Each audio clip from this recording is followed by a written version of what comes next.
slaves they hold dear. All right, and to tell you Negro, Latinos, Native American Indians that you are the true Hebrew Israelites of the Bible. All right, and to tell you Edomites, so-called white man, you're the devil according to the Bible. All right, and you know, since things are coming closer and closer to judgment, all these different signs are occurring in the earth, which prove that this book is correct and it's on point. Now you got all these other nations that are preparing for war. You got you people here in America that are bugged out. That's why this place is known as Egypt and Sodom and the Roman Empire, spiritually, right?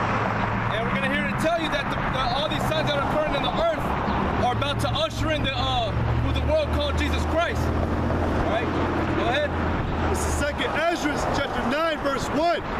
He answered me then and said, measure thou the time diligently in itself. Right, you gotta measure the times diligently. And how do you measure the times? You come back to your guide, to Yahweh Shem Yahweh Shai, that left this doctrine, that left these instructions to prepare the way for you. Because whether you go to the left or the right, that's your destruction. That's why he said, enter ye the straight gate. And while you're entering the straight gate, be aware, be circumspect. All right? Circle means a circle, and spec means to have an eye watch, watchful eye. That's what a lot of you Americans, y'all don't got. Y'all are blinded from seeing the truth. And why the Most High comes, y'all gonna be caught asleep. A bunch of y'all people are walking around naked, and all your sins are exposed. All right, go ahead. It says, measure thou the time diligently in itself, and when thou seest part of the signs past, which I had told thee before, then shalt thou understand. Then shalt thou understand, because the scriptures, the holy prophets have always told us that the way the Most High was going to come back to destroy. Get that one, hold that. Get that one in Isaiah where it talks about he does all his pleasure. He's done it from the beginning of time, where he prophesied of the, yeah.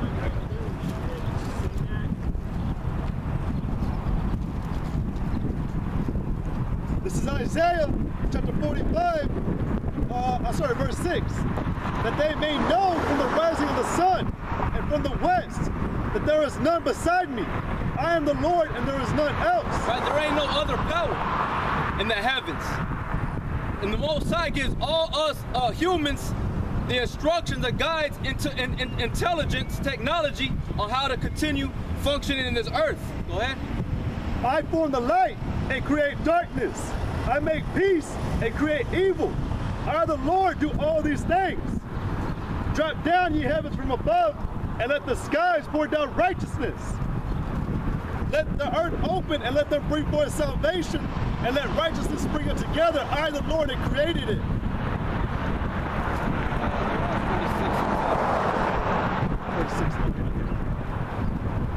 Isaiah 46 and 10. Declaring the end from the beginning, and from ancient times the things that are not yet done. Say. Right. So the Most High had always told us that the signs, all right, the mysteries, all right, going back to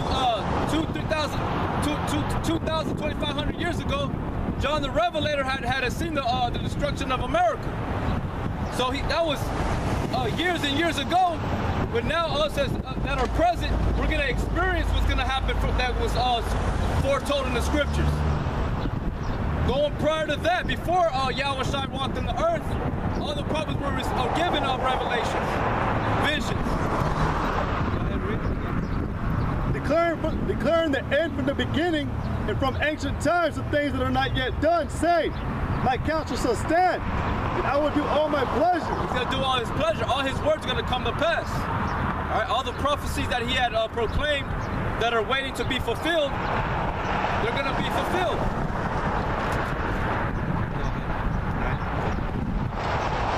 2nd Ezra 9 and 1. Measure thou the time diligently in itself, and when thou seest part of the signs past, which I had told thee before, then shalt thou understand. Right, because now you got all this stuff going, what y'all call conspiracy, on the internet, talking about martial law.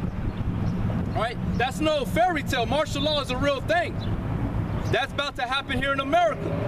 Now, what was the day in July, you said? Yeah. In July, they're going to bring in troops to exercise here in the land, here in Texas, San Antonio, Arizona, if I'm not mistaken, New Mexico. You got some other places here in this region, going all the way to California, all the way to Texas, up to Utah. All right.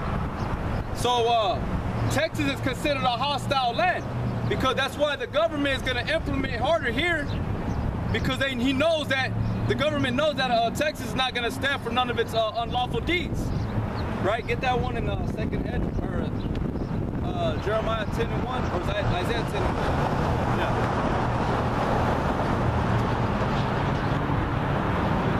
It's not no fairy tale. Like a lot of you people say, oh, that can't happen. It's always happened. Major kingdoms that always reigned on the earth always infiltrated other nations through martial law. Go ahead. Isaiah 10:1.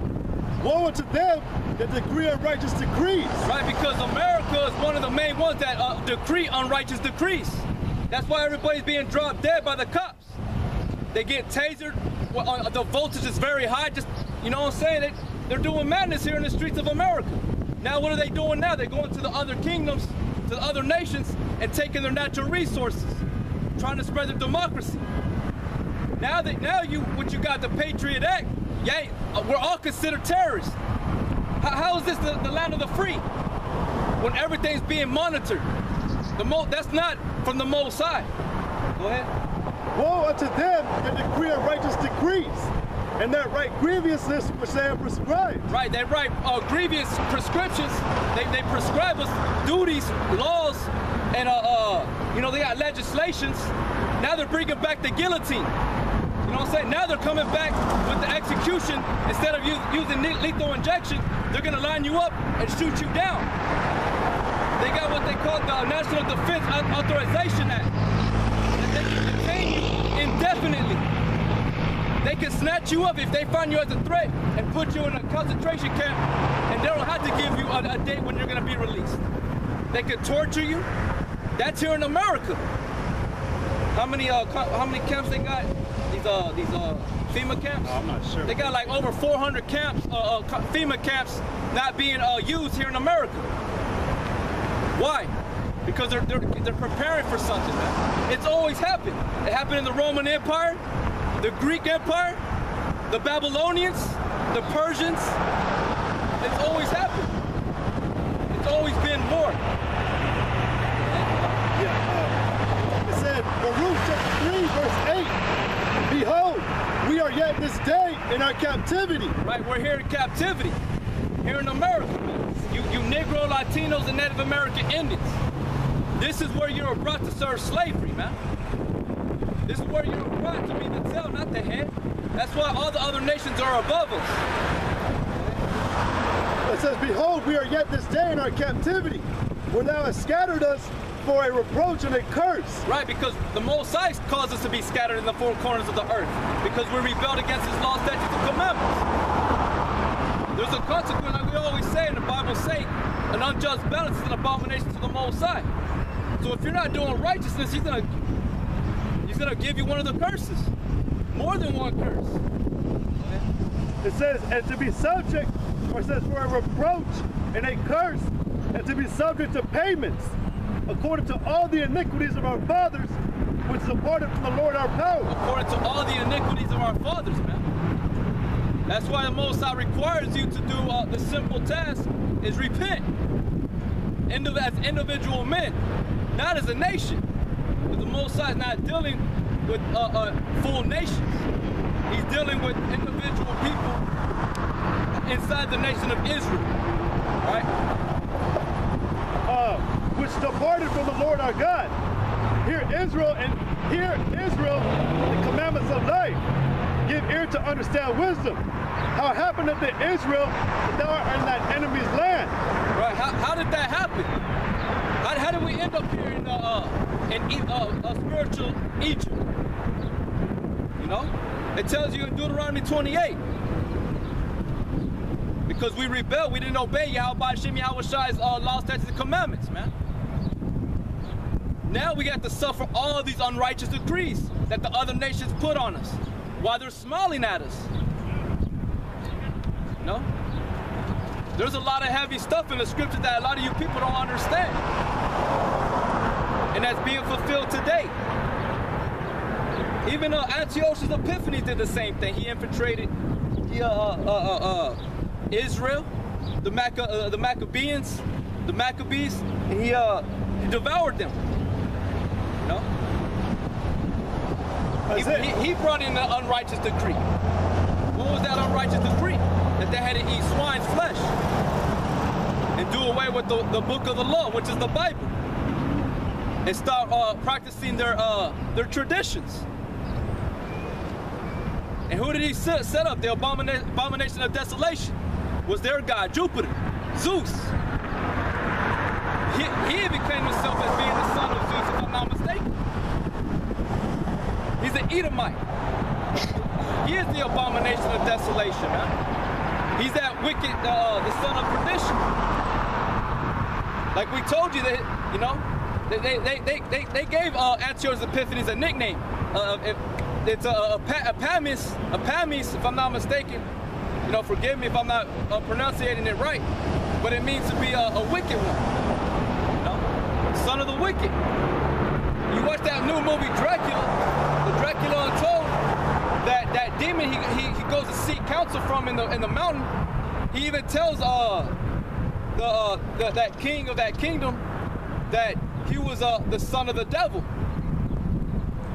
that he was the son of the dragon, and he was like, no. But after he went back to that demon, which is, you know him as a vampire, he drinks his blood to endow himself with power for 3 days to destroy his enemies.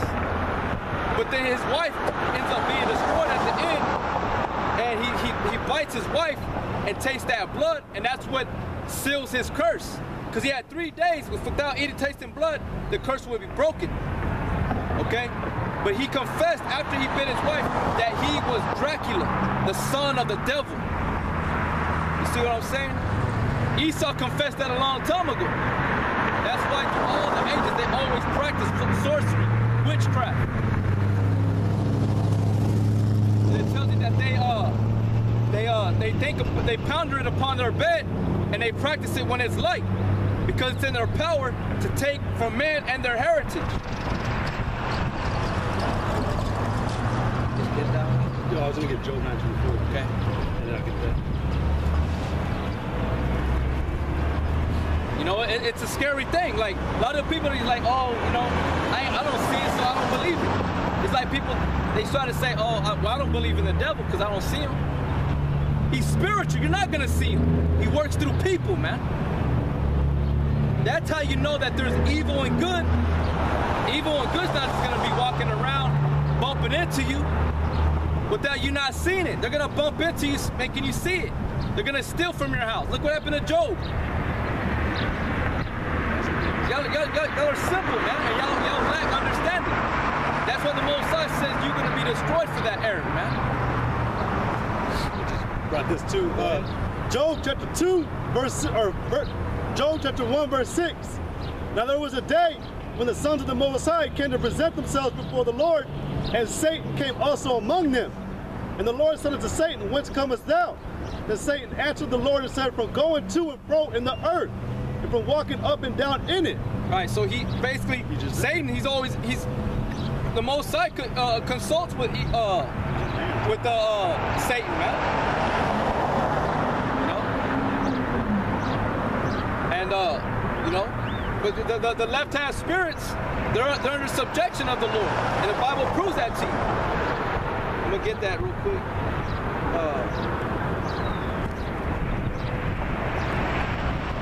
This is 1 Peter 3:22. Who has gone into heaven? Yeah, let's start at 1 Peter 3:22. Who has gone into heaven and is on the right hand of God? Angels and authorities and powers being made subject unto him. So Yahweh Shai, everything is subject unto him. He controls the left hand, right hand, us as human beings. us as men of the Lord on the highways and the byways that are burning with flame, that flame and fire, the Word, the Holy Spirit, nothing does out of its course. It tells you that in the book of Baruch. Everything does according to what it's supposed to. All right? According to Yahweh Shem Yahweh Shai's will. But like the brother brought out in Job, that Satan present himself before the Lord. You know? You can do that. You as an Esau, he can present himself as a Lord. Or present himself. You know? He knows that he's a whipping stick. He knows that he's the dagger that the Lord uses to destroy us Israelites. That's why he practices, because it's in his authority. It's his authority to do that. Job 9:24 says the earth is given into the hand of the wicked. He covered the faces of the judges thereof. If not, where and who is he? Right, the earth is given into the hand of the wicked, man. So basically the whole earth is governed by wickedness, a spiritual cloak of wickedness. And that spiritualness has to go to a body in a certain physical form in order to practice to play out its intentions, its imaginations. All right? Because everything has a plot. The Bible's a book, you know what I'm saying? And it tells you, it has an introduction. It has what do they call the middle of it? The plot. Then at the end, they got the conclusion. You know, the grand finale. You know? So the earth is given to the hand of the wicked, who changes the faces of the judges thereof. That's going into iconoclasm, where all these Edomites went and whitewashed all the statues that were of colored men. You know, when the Israelites ruled in Europe, you know, and then they came into the Renaissance period and basically set up their own selves as being the saints and the holy angels, man. And even claimed to be that they are the Messiah, Yahweh Shai.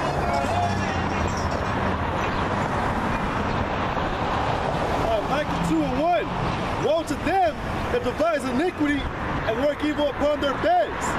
When the morning is light, they practice it because it is in the power of their hand. It's in the power of their hand. You know, Yahweh Shai gave Esau the authority to destroy you Negro, Latino, Native American Indians that are not of the elect. All right. Although we know that Esau's gonna come after the elect, but the majority of you, that's y'all stumbling block, man. America's y'all stumbling block. Esau is y'all stumbling block. You see what I'm saying? Everything that Yahweh Shai and Esau he puts out on the earth is your stumbling block. It's your destruction.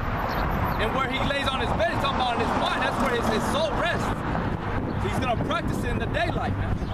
Meaning that he's gonna go forth from being in his mind, his darkness, out into the world, playing it out underneath the sun.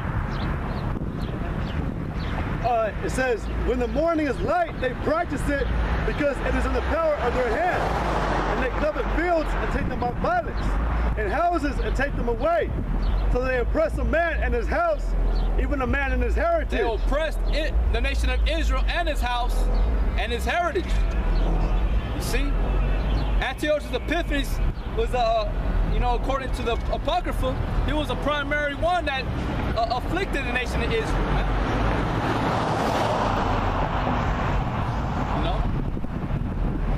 And that's proof on who Esau is, on who the devil is in First Maccabees. You know? And what else? The book of Daniel goes into prophecies, tells you that what this man was, and it talks about Antiochus Epiphanes in that time. And the animal that resembled or was symbolic for Esau was a goat. Anything that's a goat is going to be put to the left side, man. A goat is hairy, stringy hair. What does it say in Isaiah 34, it says, I will sacrifice to Babylon of sheep and lambs and of goats. You know, it's talking about Esau, man.